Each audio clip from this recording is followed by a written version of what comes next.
자, 가봅시다.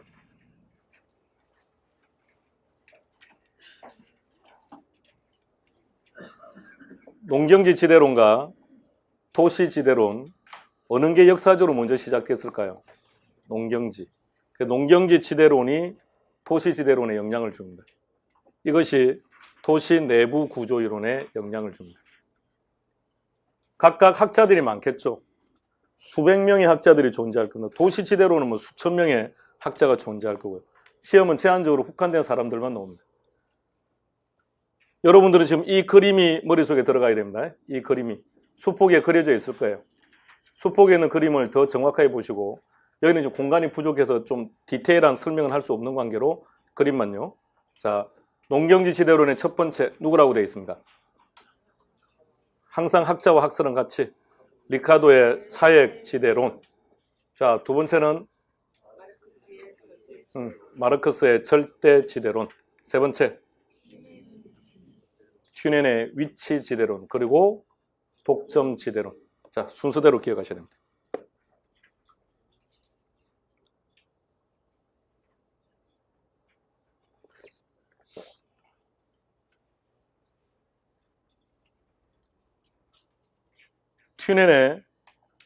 튜넨의 위치지대론은 리카도 차액지대론에 영향을 주었다. OX, X. 이런 문제를 맞추려면 이런 문제가 나와요. 근데 이런 문제를 맞추려면 하나하나 역사적인 배경 등등을 다 학습해야 되는데 그건 불가능해요. 부동산학과에서는 한 학기 동안 학습하는 내용입니다. 아주 디테일하게 해야 되는데 그게 불가능하니까 하나하나 내용을 정리해서 설명하고 시험치로 갔다 오면 되돌아옵니다. 못 찾겠다는데 당연히 못 찾죠. 그래서 고민하다가 여기 나오는 모든 학자들의 민증을 다 까봤습니다. 민증을 다 까서 민증 순서대로 지금 배열해 놓은 거예요. 그러면 최소한 누가 누구를 부정했다라고 하면 누가 누구를, 아래쪽에 있는 사람이 위쪽에 있는 사람들을 부정했다는 거죠.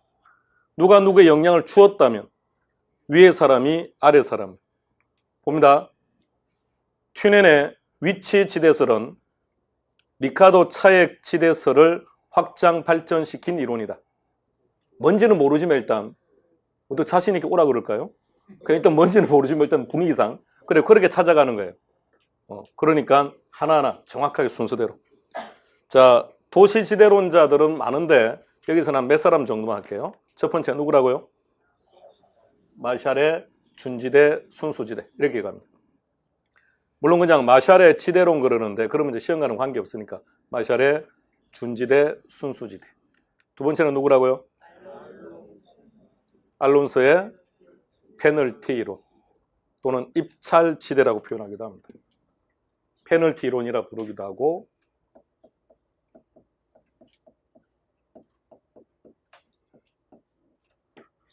제목 둘 다 기억하세요? 내용은 각각 달라요. 다른데 알론소가 둘 다 주장한 겁니다. 다음 세 번째는 헤이그의 마찰 비용 이론. 그리고 네 번째는 파레토의 경제 지대론. 자, 차례대로 머릿속에 그려봅시다. 막동아, 7, 8만 이리 와.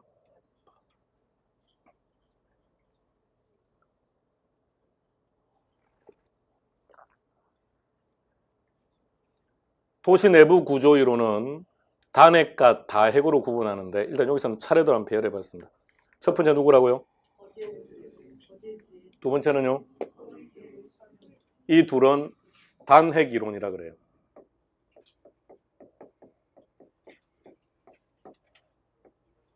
핵이라는 말은 중심, 우리가 즐겨 쓰는 말로 표현한다면 번화가. 그래서 핵은 하나밖에 없습니다라는 게 단핵 이론입니다. 핵은 여러 개입니다라는 게 다핵 이론인데 해리스와 울만이 주장합니다. 세 번째는 누구라고요? 해리스와 울만의 다핵심 이론. 그리고 시몬스의 다차원 이론. 마지막 베리의 유상도시 이론. 일단 제일 중요한 거는 머릿속에 이 그림이 들어가는 겁니다. 순서대로. 자, 일단 그려놓고 이야기 시작합시다.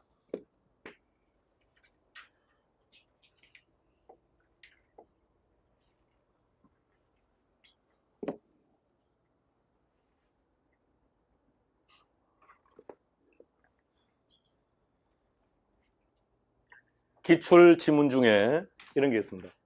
버제서 동심원 이론은 튜넨의 위치 지대론에 영향을 주었다라는 게 있습니다. OX, X. 그런 문제들을 찾기 위해서는 이렇게 정리해 놓은 거예요. 그러니까 순서를 차례대로 쭉 정리해 놔야 됩니다. 책 봐서는 파악 못해요. 내용을 아느냐 모르느냐가 아니라 그러면 그런 것 문제를 찾으려면 역사적인 배경들을 다 논하고 따져봐야 돼요.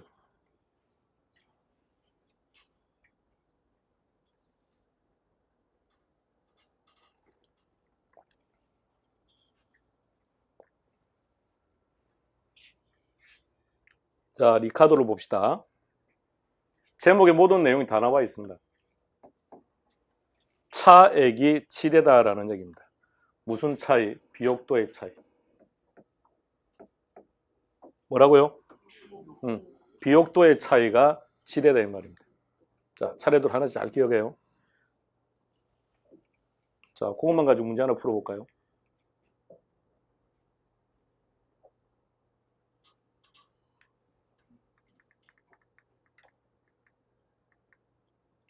(1번이) 온지 x인지만 결정해봐요.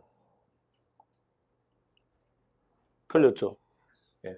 그러니까 문제는 아주 쉬워요. 문제는 쉬운데 내용이 어려워요. 그러니까 이 문제를 풀려면 앞서 그 그림들이 머릿속에 잡혀 있어야 답을 찾아가니까. 그러니까 아주 간단하게 1번 같은 건 풀 수 있죠. 차액 지대 누구죠? 리카도. 차액이 지대다. 무슨 차이? 비옥도의 차이. 그럼 비옥도를 중시했지 위치는 이 사람은 중시하지 않습니다. 그러니까 그림이 머릿속에 들어가야 됩니다.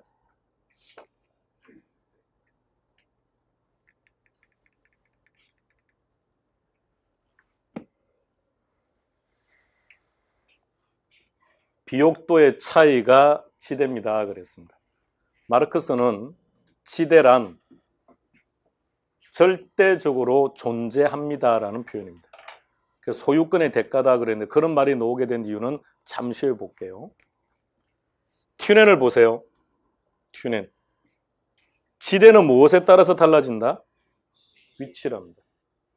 튜넨은 도시 지대론을 연구한 겁니까? 농경지 지대를 연구한 겁니까? 농경지. 그러면 생각해봐요. 2019년 대한민국 관점에서 보면 안 돼요. 자, 시골에 가니까 어느 농지가 있더래요. 그 농지는 도로와 접근성이 좋으면 비쌉니까? 도로와는 아무런 관계가 없습니까? 도로와 접근성이 높으면 가격이 비쌉니까? 그러니까 2019년대 관점으로 지금 보는 거 아닙니까? 2019년대 관점으로 보지 말라니까요. 우리 시각으로 바라보지 마시라고요. 자, 다시. 농경지는 뭐가 제일 중요합니까? 그렇죠. 비옥도죠, 비옥도. 왜요? 수확물이니까. 그러니까 농지의 가격이 비싸려면 이 농지가 어떻게 해야 됩니까? 수확물을 많이 배출시켜야죠. 그럼 수확물이 많아지려면 어떤 전제? 토지의 비옥도가 높아야죠. 그런데 갑자기 튜넨은 뭐라고 했는지 봐요. 위치라는 얘기를 해요. 위치.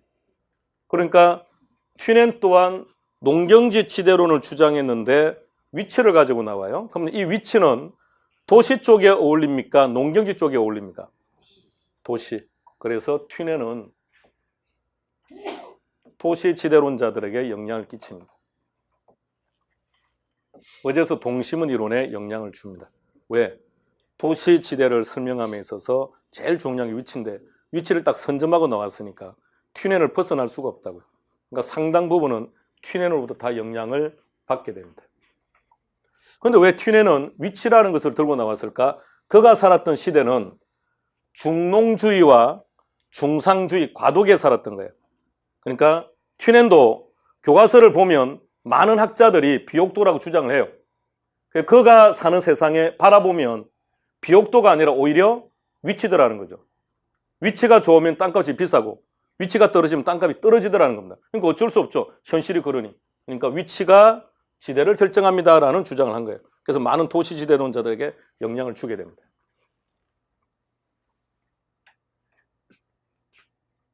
좀 내용들은 들어가서 좀 더 깊게 합시다.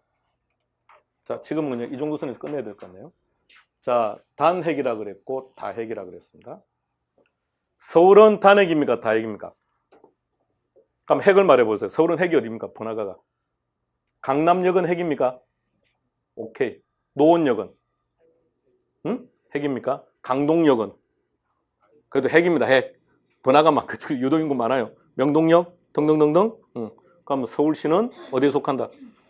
그럼 다핵 이론은 대도시에 적합한 이론. 양촌리 아십니까? 양촌리에 아는 분이 살 텐데요. 일용 얼마? 자, 양촌리는 핵이 어디 있습니까? 없네. 하나밖에 없죠. 단핵 이론은 소도시에 적합한 이론입니다. 자, 전체 그림이 머릿속에 들어가면 다음 파트로 넘길게요. 자, 머릿속에 그립시다.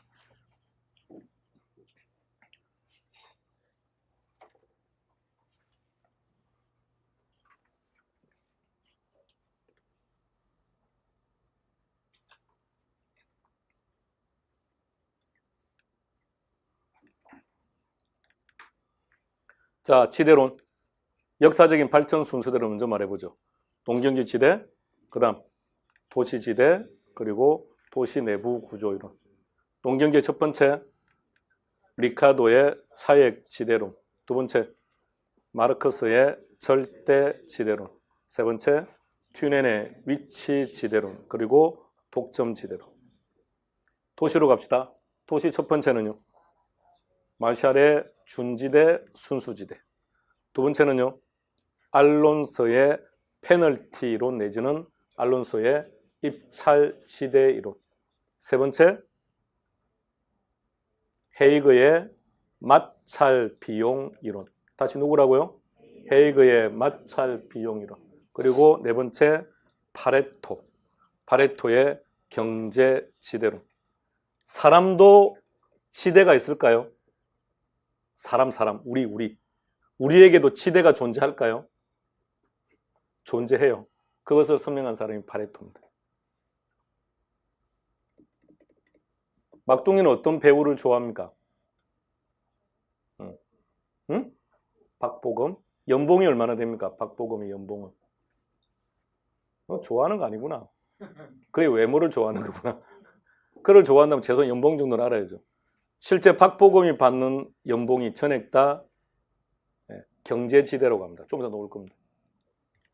자, 그 다음 도시 내부 구조는 단핵과 다핵으로 구분하는데, 단핵의 첫 번째는 버제스의 동심원 이론, 두 번째는 호이트의 선형 이론, 두 번째는 해리스와 율만의 다핵심 이론, 그리고 시몬스의 다차원 이론. 시몬스는 많이 들었을 텐데요. 그래요. 침대 스펠링과 똑같습니다. 그리고 마지막 베리의 유상도시 이론. 자, 다시 한 번 더. 머릿속에 전체 순서 잡아요.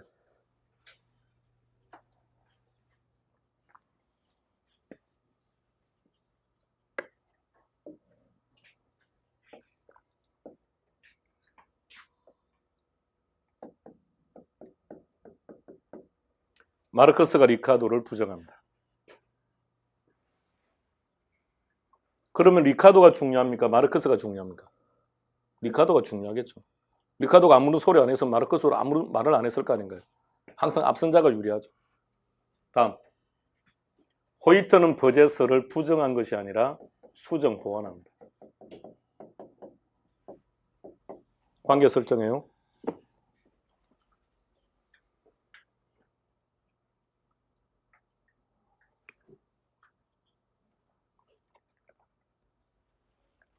농경지부터 시작합시다.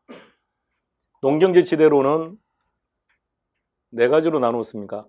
차례대로 쭉 배열하세요.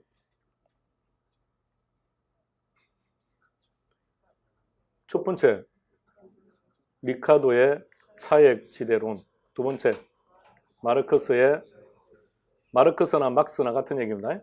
마르크스의 절대 지대론. 세 번째는요, 튜넨의 위치 지대론. 입찰, 자, 표현은 다양해요. 다양한데 즐겨 쓰는 표현입니다. 입지, 교차, 지대설 이렇게 말하기도 합니다. 네 번째는 독점 지대론입니다. 자, 리카도에서 먼저 중요한 건 몇 가지 좀 정리하고 갈게요. 첫 번째, 지대는 뭐다? 비옥도의 차이다. 그건 앞서 정리했고요. 그냥 일단 한번 보고 내용들을 설명할게요. 자, 두 번째 전제 조건이랍니다. 일단 구경하세요. 설명을 잠시 후에 합시다.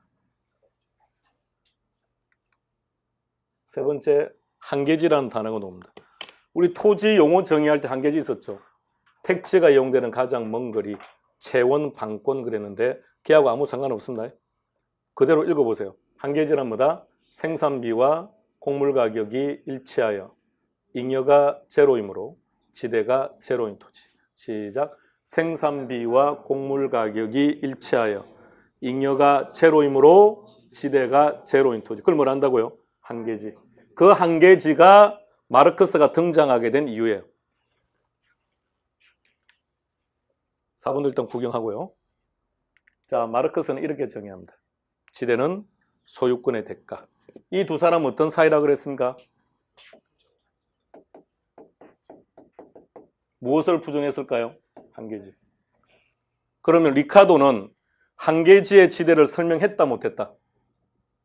한계지는 지대가 0이라고 했으니까 한계지 지대를 설명했다 못했다? 못했다. 그것을 부정하면서 놓은 거예요.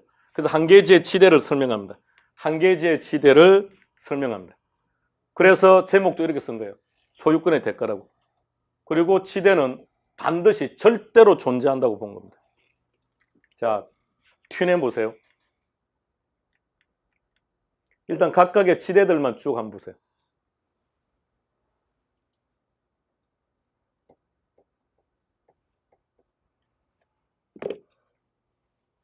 토지는 무궁무진하게 많다. 제한적이다. 제한적이다. 그럼 특정한 토지, 무슨 시 무슨 동 몇 번째 소지하는 토지는 특정한 한 사람이 독점하고 있죠. 그래서 지대가 비싸다는 얘기입니다. 그게 독점 지대입니다. 공급이 제한되어 있어서 발생하는 게 지대랍니다. 다시 되돌아와서 한번 볼 겁니다. 자, 이제 한 사람씩 갑시다. 누구라고 되어 있습니까? 리카도의 차액 지대로입니다. 자, A 토지가 있습니다. 이 A 토지가 있고 B가 있고 C가 있습니다. 자, 그런데 비옥도가 다 100입니다. 비옥도가 100입니다. A 토지 지대 얼마입니까?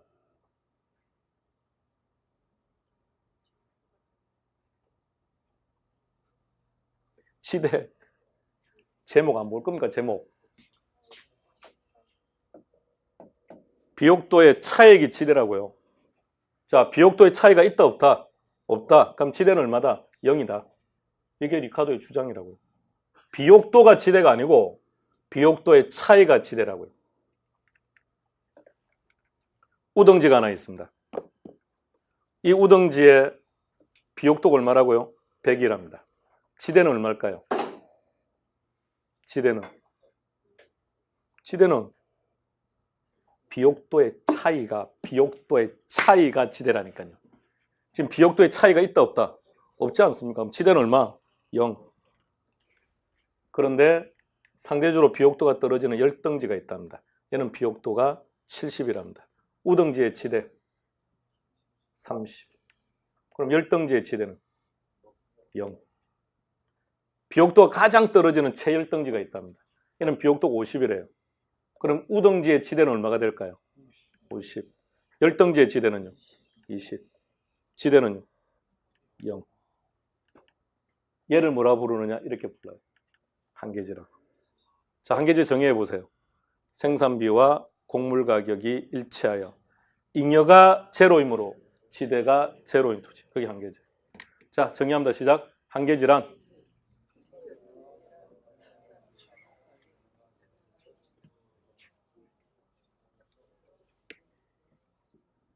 논리적 이해가 되십니까?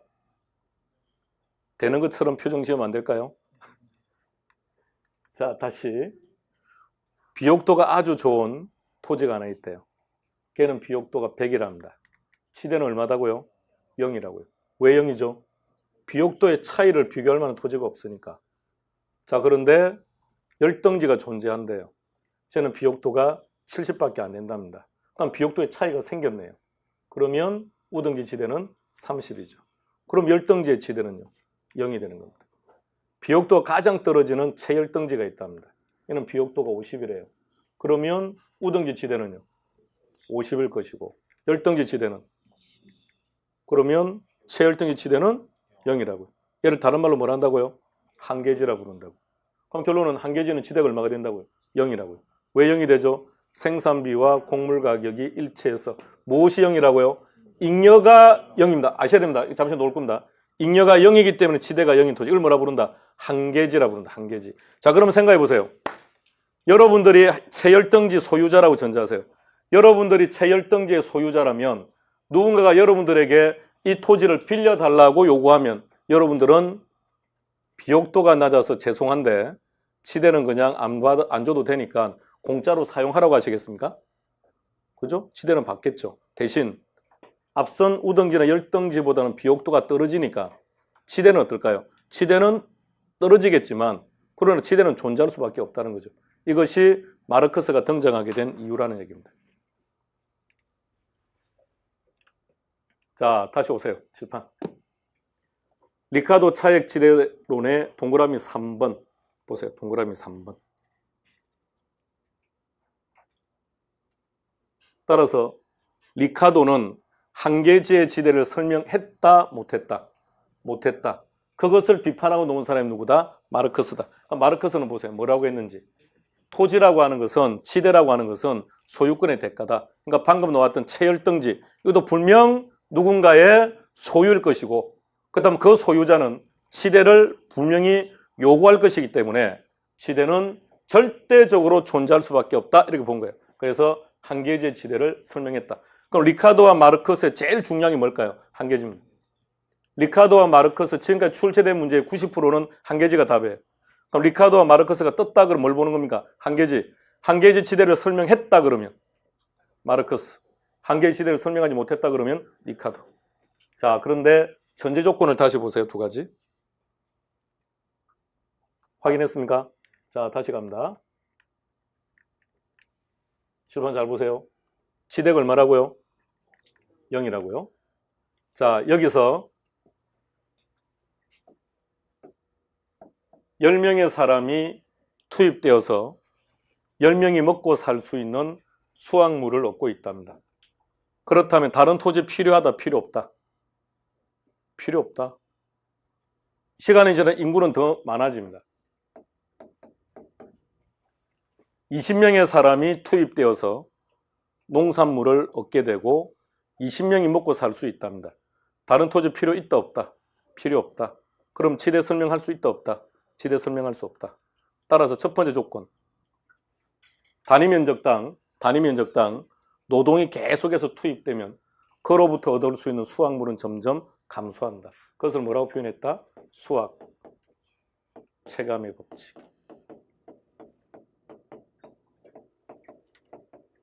10명이 투입되어서 10명이 먹고 살 수 있는 수확물을 얻었다. 인구는 더 많아지고 20명이 열심히 농사를 지어서 이번에는 17명만이 먹고 살 수 있는 수확물을 얻었다. 그럼 나머지 3명은 먹을 수 없다는 거 아닌가요? 그럼 이 나머지 3명이 먹으려면 어떻게 해야 될까요?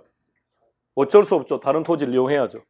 거기서부터 이제 지대의 비옥도의 차이가 발생하니까 지대 설명이 가능해진다는 겁니다. 자, 두 번째 갑니다. 그러면 우등지만 가지고 더 이상 농사를 지금 못 짓게 된 상태죠. 그럼 여러분들은 열등지, 비옥도가 떨어지는 열등지를 이용하시겠습니까? 아니면 다른 우등지를 이용하시겠습니까? 응? 다른 우등지를 이용하겠죠, 당연히. 자, 또다시 인구는 더 많아지고 이 토지 가지고는 먹고 살 수가 없게 되었고 이 토지가 더 이상 해결이 안 되면 또 다른 토지가 필요해요. 그러면 열등지를 이용하시겠습니까? 또 다른 우등지를 이용하시겠습니까? 그러면 지대는요? 좀 더 우등지 비옥도 100이니까 지대는 0, 지대 설명이 안 된다고요. 따라서 우등지의 공급은 제한되어 있어야 된다고. 이 두 가지 전제가 성립해야만 어쩔 수 없이 열등지를 이용하고 어쩔 수 없이 채열등지를 이용하는 과정에 결론 비옥도의 차이가 발생하기 때문에 지대 설명이 가능하다는 게 리카도의 주장입니다. 자, 다시 확인합니다. 동그라미 이번에 전제 조건.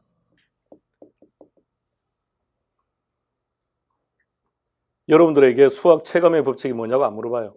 그러니까 여러분들은 그냥 우등지 공급이 제한되고 수학 체감의 법칙이 적용되어야 리카도의 차액 지대리 설명될 수 있다. 그것도 알 필요 없어요, 그냥. 이 두 개가 리카도하고 연결된다는 것만 기억하시면 됩니다. 자, 입력합니다.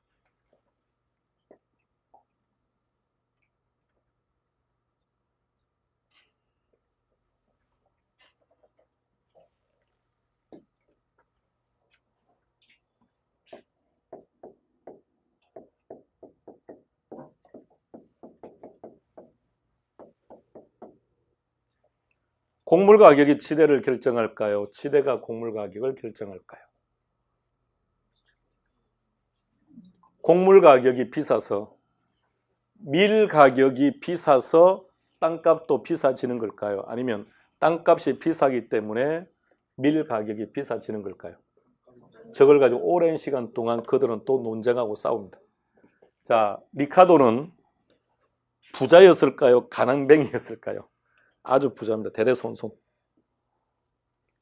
엄청난 부를 축적한 집안에 태어나고 그 또한 엄청난 재산을 가지고 있고 그러면서 그의 자녀들은 아주 불행하게 삽니다.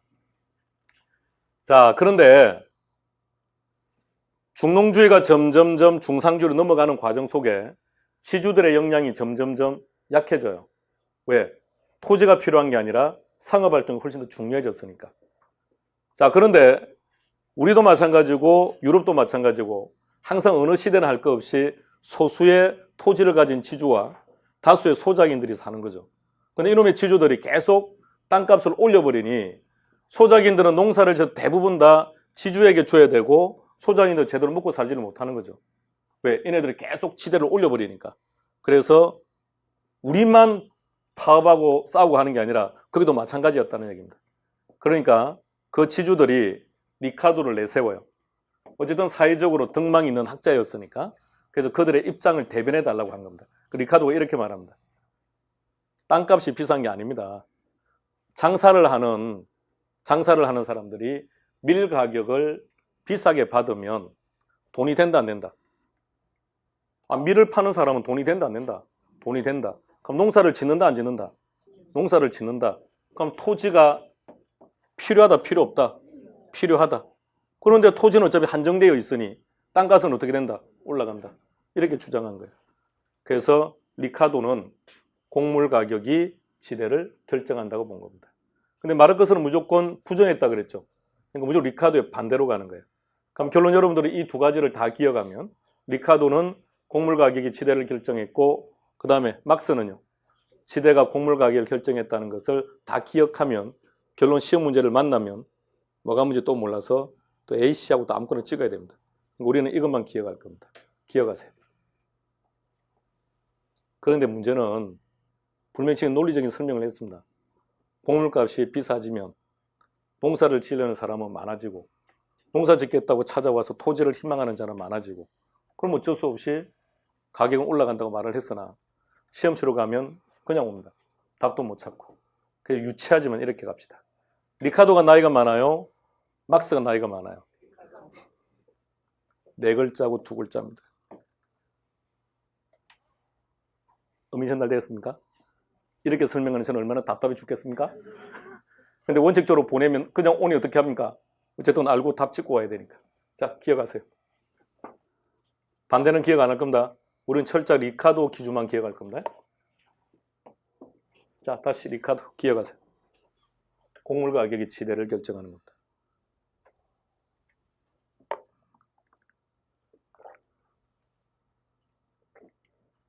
리카도는 저 네 가지 하나도 빠뜨리면 안 됩니다. 전부 다 시험 문제니까.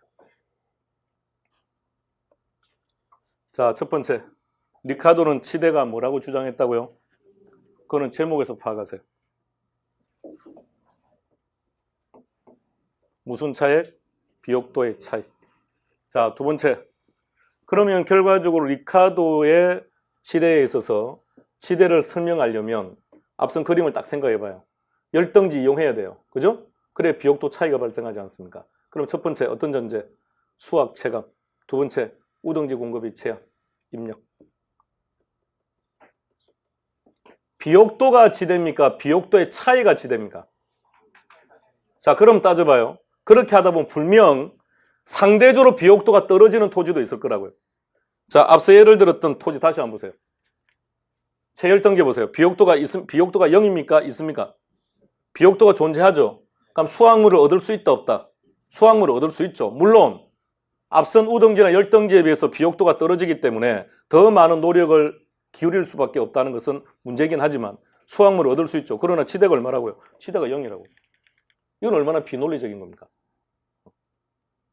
그러니까 이 문제점 때문에 누가 등장했다고요? 막스. 자, 막스 확인하세요. 그러니까 제목부터가 소유권의 대가라고요. 그러니까 막스는 뭘 지금 비판하려고 주장한 겁니까? 한계지를 지금 비판하려고 놓은 거예요. 그러니까 리카르도와 막스의 제일 중요한 게 한계지. 그러므로 토지는, 지대는 소유권의 대가이기 때문에 지대는 절대적으로 존재할 수밖에 없습니다. 그래서 한계지의 지대를 설명했다는 게 막스입니다.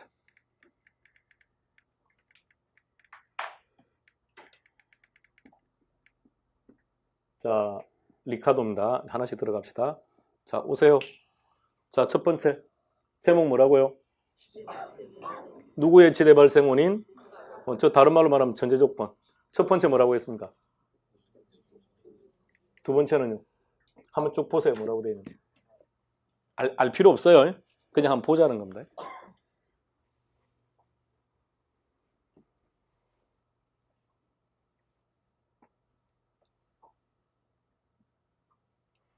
앞서 설명한 겁니다. 필요 없는데 보라고 하는 것은 나중에 복습할 때 책 읽을까 봐 지금 한 겁니다. 쓸데없는 거 보지 말라고요. 우리 머릿속에 뭐만 들어가 있으면 돼요? 우등지 공급이 희소하다는 말만 들어가 있으면 되지 내용은 알 필요 없다고요. 자, 두 번째. 이런 뜻입니다.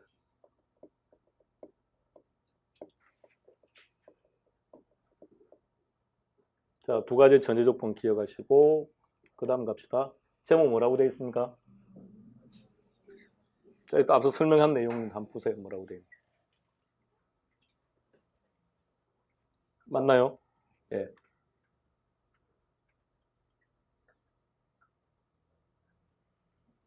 곡물 가격은 열등지에서 발생하는 비용 이상이 되어야 한다고요. 자, 그런데 확인합니다. 한계라는 단어가 무슨 뜻이죠? 개론은 거의 전 범위에서 아주 즐겨 쓰는 표현입니다. 한계가 뭐죠? 한계.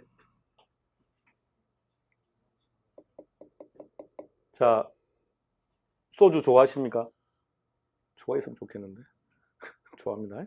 금방 저는 다양하게 금방 바꿔버립니다. 자, 소주 좋아하죠? 다 좋아합니다. 자, 한 잔 마시세요. 자, 3잔째 마셨습니다. 한 병 먹었습니다. 지금 기분 어떻죠? 아직도 상태가 정상인가요? 자, 한 병 더 마십니다. 또 마셔요. 좋아졌습니까? 오케이. 또 마셔봐요. 저 느낌이 어떻게 되고 있습니까?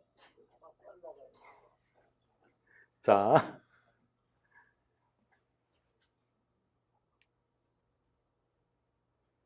아니, 지금 설명을 할까 말까 생각하는 중입니다.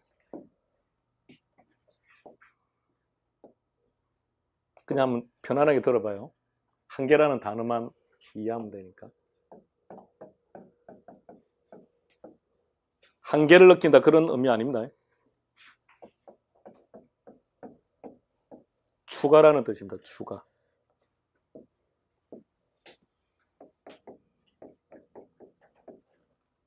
소주 좋아하시죠?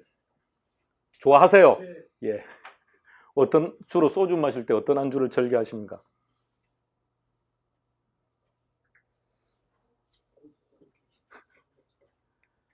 자, 삼겹살로 합시다, 그러면.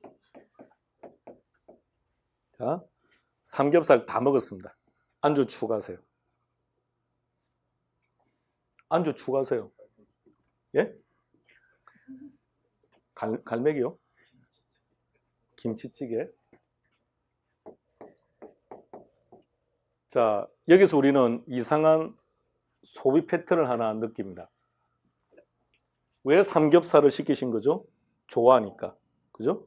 그러면 삼겹살을 좋아해서 삼겹살을 시켰다면 계속해서 삼겹살로 가야 될 텐데 왜 이내 김치찌개로 파트너를 바꿔버렸을까요? 첫 번째, 삼겹살을 먹었을 때 만족감이 100인데 또 삼겹살을 먹은 만족감은요 90으로 떨어질 거고, 또 먹으면 만족감은 60으로 10으로 떨어지겠죠. 그래서 패턴을 바꾼 거예요. 자, 보세요. 첫 번째 먹을 때는 만족감이 100인데 또 삼겹살을 먹었더니 90이고 또 먹었더니 60이더라. 이것을 뭐라고 표현하느냐, 이렇게 표현합니다.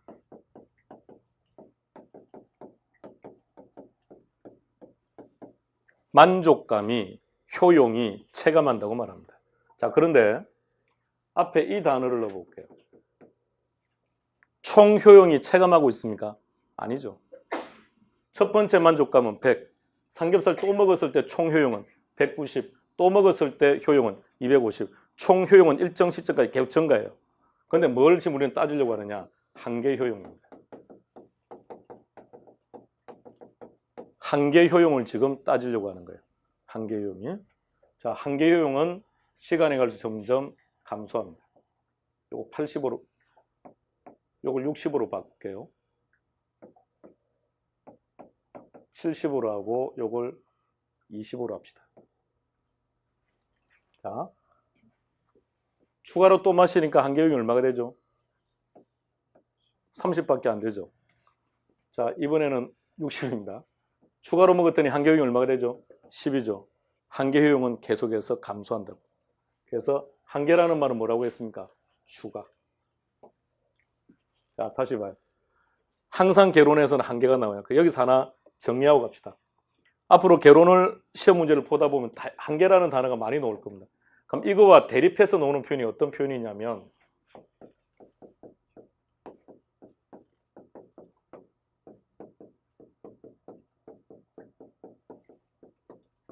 이런 표현들입니다. 뒤에 들어가는 단어가 어떤 단어인지는 신경 쓰지 마세요. 앞에 것만 봐요. 자, 개론에서 문제가 나왔을 때 한계 이외의 단어가 뜨면 이유 불문하고 다 틀립니다. 무조건 한계가 답입니다. 무조건 한계가 답이라고요. 그렇구나라고 하는 좀 표정을. 남편의 손을 잡는 횟수가 점점 늘어나고 있습니까? 줄어들고 있습니까? 감소하고 있습니까? 이유는요? 자, 남편의 손을 잡으면 그날 집안 분위기는 좋아집니까? 나빠집니까? 아니, 당연히 좋아지죠. 근데 왜 손을 잡는 횟수는 적어질까요? 한계 사랑이 체감해서 그래요. 결혼하기 전이나 결혼한 초기에는 손을 잡으면 가슴에 진동이 어땠습니까? 죽는 줄 알았죠. 예. 근데 점점 심장 박동수가 어때요? 예. 그게 한계 사랑이 체감한다는 겁니다. 총 사랑이 체감하는 건 아닙니다. 앞서 했듯이 손을 잡을 때마다 집안 분위기는 좋아지는 거니까 총 사랑은 증가한다고요. 총 사랑이 증가하면 평균 사랑도 증가하는 거죠. 근데 이런 것을 가지고 의사결정하는 거 아니라고요. 모든 의사결정은 뭘로 한다? 한계. 그냥 단어 하나만 설명드린 겁니다. 따라서 개론에서는 앞으로 어디에서나 문제가 나오든 무조건 답은 뭐라고요? 한계 땡땡이에요. 앞으로 많이 만날 겁니다. 앞으로 추가로 설명 안 할 겁니다. 나올 때마다. 자, 나머지 4번 확인하시고.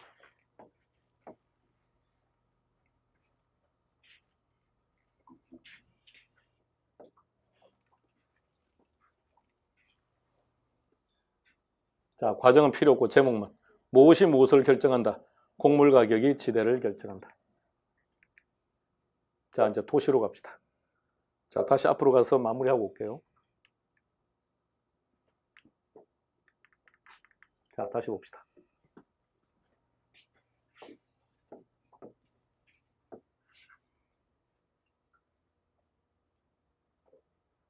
자, 리카도의 차액 지대입니다. 지대란 무엇이다? 비옥도의 차이다. 전제 조건 두 가지. 전제 조건 두 가지. 수학 체감의 법칙. 수학 체감의 법칙이 뭐죠? 그딴 것 안 물어봅니다. 두 번째 전제 조건. 우등지 공급 제한. 다시. 전제 조건 두 가지. 수학 체감하고 우등지 공급 제한. 정확히 기억하세요. 비옥도가 지대입니까? 비옥도의 차이가 지대입니까? 비옥도의 차이. 그렇게 되다 보면 어쩔 수 없이 비옥도가 제일 떨어지는 토지는 존재할 수밖에 없고 그 토지는 결과적으로 지대가 0이 됩니다. 그 토지를 뭐라고 정의한다고요? 한계지. 자, 한계지를 정의합니다. 시작. 생산비와 곡물 가격이 일치하여 잉여가 제로이므로 지대가 제로인 토지. 무엇이 무엇을 결정한다? 곡물 가격이 지대를 결정한다. 지대가 곡물 가격을 결정한다. 곡물 가격이 지대를 결정한다. 우리는 이것만 기억합니다. 그리고 리카도만 기억하고 리카도 견해와 다른 견해가 보이면 무조건 답은 막스가 되는 거예요. 그렇게 기억해야 됩니다. 자, 그래도 마르크스는 두 가지는 기억해야 됩니다. 지대는 뭐다? 소유권의 대가다. 이거는 알아야 돼요. 그 다음 뭐 저런 건 됐고. 자, 3번 한계지 지대를 설명했다는 것. 자, 그렇게. 2번, 4번은 보지 말고요. 1번, 3번. 나머지는 무조건 리카도와 반대로 가면 되니까. 자, 튜넨 갑시다. 튜넨. 지대는 뭐다? 수송비 절약분이다.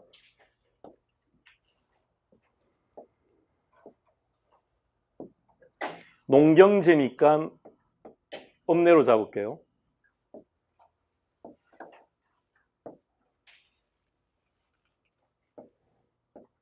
갑돌이가 농사 짓고 있는 곳입니다. 얼돌이가 농사 짓고 있는 곳입니다. 튜넨이 갑을 찾아갑니다. 갑을 찾아가서 물어보기를 배추 가격 얼마에 팝니까? 물었더니 갑돌이 왈 100원이랍니다. 그래서 튜넨이 갑에게 왜 100원에 팝니까? 라고 물었더니 이렇게 말을 합니다. 생산비가 70원이 들어갑니다. 그래서 배추를 생산을 하면 읍내까지 갔다 왔다 해야 되니까 수송비가 30원 발생한답니다. 그래서 100원을 받는답니다. 이 이야기를 들은 튜넨은 이번에는 얼돌이를 찾아갑니다. 얼돌이를 찾아가서 배추 얼마에 팝니까? 물었더니 역시 100원에 판대요. 왜 100원에 파느냐 그랬더니 생산비가 70이랍니다. 무슨 뜻일까요? 생산비가 똑같다는 말은 위치가 다르죠. 위치가 다른데 왜 생산비가 똑같을까요? 비옥도가 동일하다는 전제입니다. 이게 튜넨 이론의 전제 조건입니다. 비옥도는 똑같다. 누구는 비옥도의 차이가 지대라 그랬죠? 누가요? 리카도가. 튜넨은 비옥도는 똑같아. 어디나 비옥도는 똑같아. 그럼 지대는 무엇이 결정한다? 위치가. 이래 본 거예요. 자, 그런데 갑하고 을하고 비교해 보세요. 어디가 읍내까지 거리가 가깝죠? 그러면 상대적으로 수송비는요? 적게 들어가지 않겠습니까? 그래서 튜넨이 따진 거예요. 아니, 갑돌이는 수송비가 30원 들어가기 때문에 100원 받는 것을 이해하겠는데 얼돌이 당신은 수송비가 10원밖에 들어가지 않는데 왜 100원 받습니까? 라고 따진 거예요. 그랬더니 얼돌이가 뭐라고 했을까요? 쌩 깠을까요? 설마? 뭐라고 말했을까요? 자기는 중심과 읍내와 거리가 가깝다 보니 지대가 상대적으로 더 비싸다라고 주장한 거예요. 이게 튜넨 이론의 결론입니다. 수송비 얼마 들어갔죠? 얼마 들어갔죠? 차이가 얼마죠?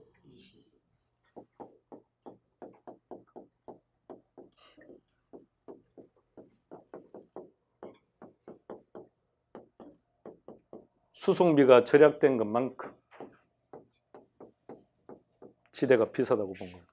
이게 튜넨 이론의 결론입니다. 불쑥불쑥 카메라 들어올 겁니까 진짜? 응? 표정 관리도 안 하고 있는데 지금. 자, 칠판 봐요. 튜넨, 지대는 뭐다? 저는 아셔야 됩니다. 중요합니다. 자, 2번 확인하세요.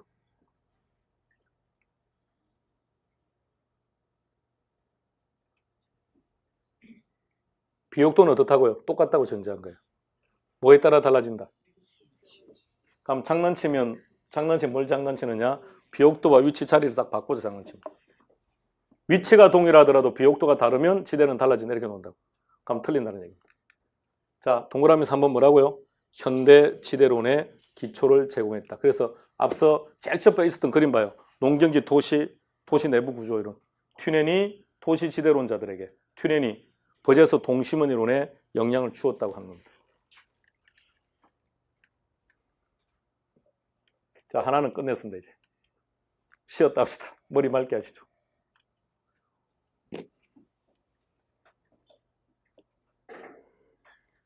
힘드십니까? 아니요, 여러분 힘들다고 말하면 제가 힘들어 죽겠습니다.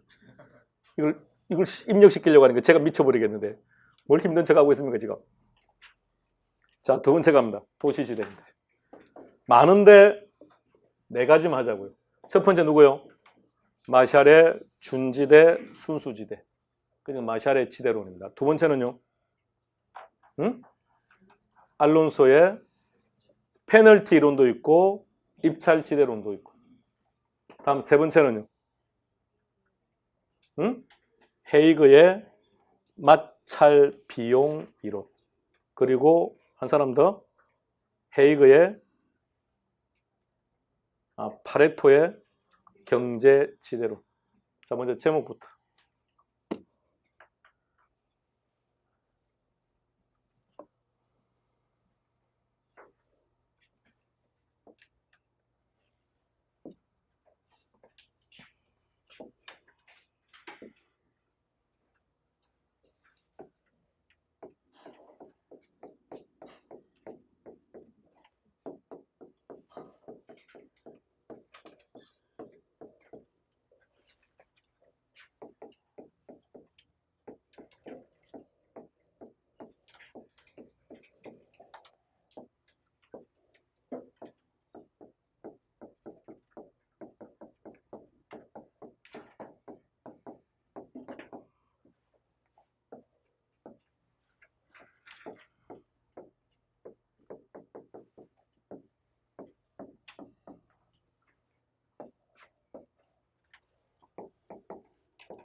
준지대의 정의입니다.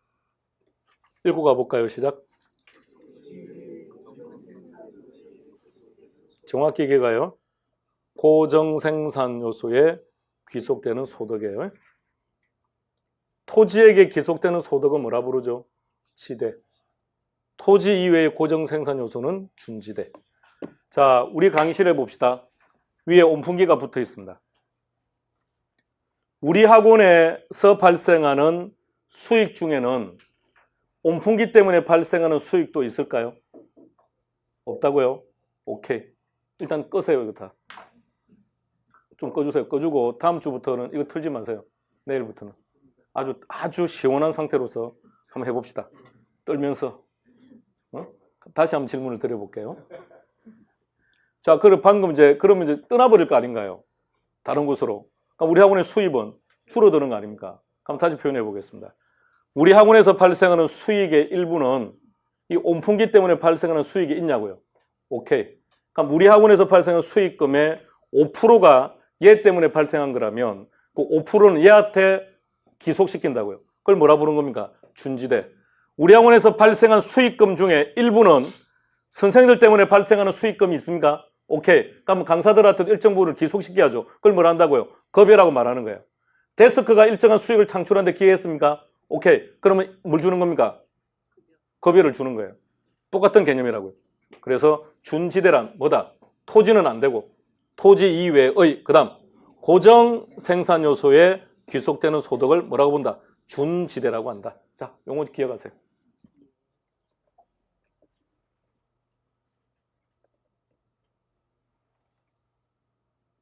그런데 우리 학원에 오시는 분들이 지금보다 훨씬 많아졌고 이 공간의 수용이 불가능한 관계로 옆에 있는 강의실과 텄습니다. 공간이 지금보다 2배로 넓어졌답니다. 그래서 이 온풍기 가지고는 더 이상 이 공간을 따뜻하게 만들 수가 없어서 추가로 설치를 했답니다. 개념 파악을 잘 해봐요. 추가로 설치를 하면 이 고정 생산 요소라고 하는 게 방금 예를 든 것 이런 것들입니다. 온풍기 같은 기계나 기구 같은 것들이에요. 그런데 방금 어떤 전제를 깔았습니까? 추가로 설치한다고요.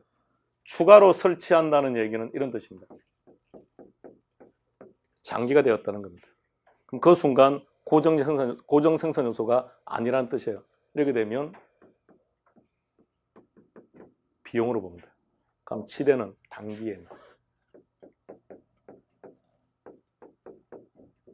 여기 단기가 무슨 뜻이죠? 온풍기를 추가로 설치하지 않는 시점까지. 그게 단기. 그럼 단기가 되면 뭐로 본다고요? 시대로 보는데 장기가 되면 뭘로 본다? 비용으로 본다고요. 자, 이렇게 한번 생각합시다. 우리 학원에서 애초에 온풍기를 설치할 때는 그런 마음이었을 거예요. 우리 학원을 찾아와서 학습하는 분들이 따뜻한 환경 속에서 수업도 듣고 또 자고 따뜻해야 잘 거 아닙니까? 그렇게 하라고 아주 좋은 마음으로 설치했을 겁니다. 그런데 또 추가로 설치를 하게 될 때는 어떤 마음이 들까요? 아이씨, 돈이 또 들어가는데 라는 생각이 들 겁니다. 또 설치하게 되면 이런 구분하세요. 그러니까 지대는 언제가 지대라는 겁니까? 단기에. 순수지대는 무슨 뜻일 것 같습니까?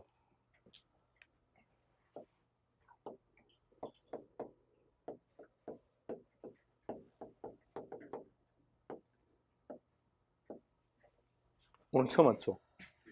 토지는 누가 만드는 겁니까? 자연이? 그게 순수지대입니다. 자연이 만들었다.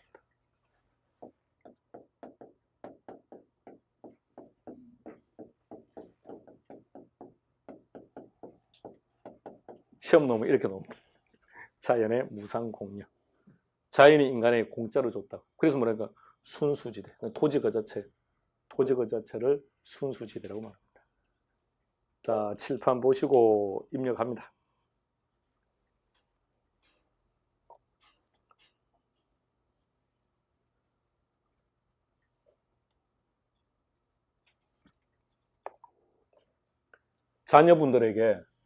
자녀분들에게 들어가는 돈은 어떻게 봅니까? 자산이라고 생각하십니까? 비용이라고 생각하십니까?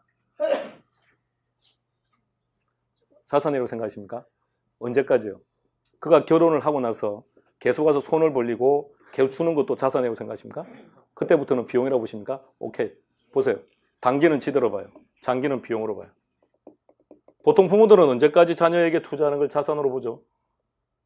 대학 졸업할 때까지? 라고 전제한다면 그럼 대학을 졸업할 때까지 그에게 투자하는 것은 자산으로 본다는 거죠. 근데 그 이상 넘어갔을 때도 자꾸 돈을 달라고 우긴다면 이거는 비용으로 보겠다는 거죠. 그 다음부터는 애가 보기 싫어지는 거죠. 오면 미리 도망가야죠. 그러니까 이 막둥이는 집이 부산이랍니다. 고향이. 근데 이제 내려가면 부모님들이 싫어하니까 이제 안 가는 거죠. 지 혼자 사는 거죠. 부모님 미리 도망갈까 갑니다 이렇게 얘기하고 가면 부모님 미리 여행을 가버리시니까 본인이 가도 별로 할 일이 없으니 이제 안 내려가는 거죠. 자, 단기, 장기입니다. 자, 해결했습니다, 이제. 자, 마샬의 지대론입니다. 준지대 보세요. 뭐라고 되어 있는지. 단기는 지대인데 장기는 비용으로 본다고요? 자, 뭐라고 되어 있는지 보세요. 고정 생산 요소에 기속되는 소득이에요. 앞에 뭐라 붙였죠? 이게 무슨 말이죠? 단기. 그러니까 단기의 지대요, 단기. 장기가 되면 지대가 아니라고요. 자, 순수지대는 뭐라고요? 공짜로 얻은 거는 공짜. 자용으로도 무상으로 받은 거라면서요. 그래서 잉여로 본다는 얘기입니다. 이게 마샬의 준지대와 순수지대입니다. 이것만 알면 돼요. 그럼 답은 다 찾아요. 자, 두 번째는 뭐라고 되어 있습니까? 일단 페널티 그 자체로만 들어갈게요. 도심의 집가는 비쌉니까? 상대적으로 외곽으로 나면 집가는 떨어집니까? 자, 뭐라고 설명했느냐면, 자, 어떤 학자든 이 내용은 똑같아요. 중심은 비싸고 외곽으로 나가면 싼다는 것은 똑같아요. 단지 이유를 제시하는 게 다를 뿐입니다. 자, 어디가 편의시설들이 많습니까? 중심. 외곽으로 나가면 나갈수록 편의시설이 부족합니까? 그것에 대해서 페널티를 부과한 거예요. 그럼 그것만큼 집가가 떨어진다고 본 겁니다. 그게 알론소의 페널티 이론입니다.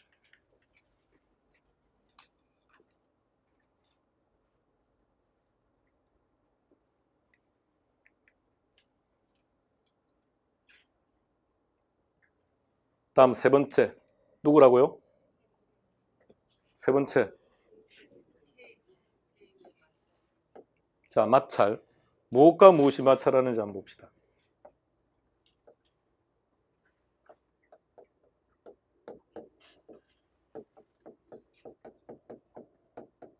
집가와 수송비가 마찰한다는 주장입니다. 외곽으로 나가면 나갈수록 집가는 어떻게 됩니까? 근데 수송비는 어떻게 됩니까? 계속 갔다 왔다 해야 되니까 수송비 부담이 커지죠. 그럼 상대적으로 중심에 들어오면 지가는 높죠. 수송비는 적게 들어가죠. 무엇과 무엇이 마찰한다? 지가와 수송비. 그러니까 마찰 비용 그러면 이 둘을 합친 게 마찰 비용입니다. 그러니까 이 단어 두 개만 기억하면 돼요. 파레토의 경제지대 뒤에서 할게요. 자, 보세요. 일단 지대.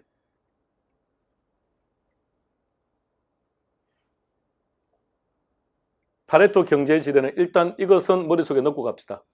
총수입은 전용수입 더하기 경제지대입니다. 그건 하나 넣고 갑시다. 뭐라고 정의합니까? 총수입은 전용수입 더하기 경제지대. 경제자 빼고는 지대 상관없습니다. 알아야 설명이 가능해요. 자, 넘어갈게요. 자, 첫 번째 마샬의 지대 이론 쉬었다 하겠습니다. 5분만 쉬고 들어오시죠.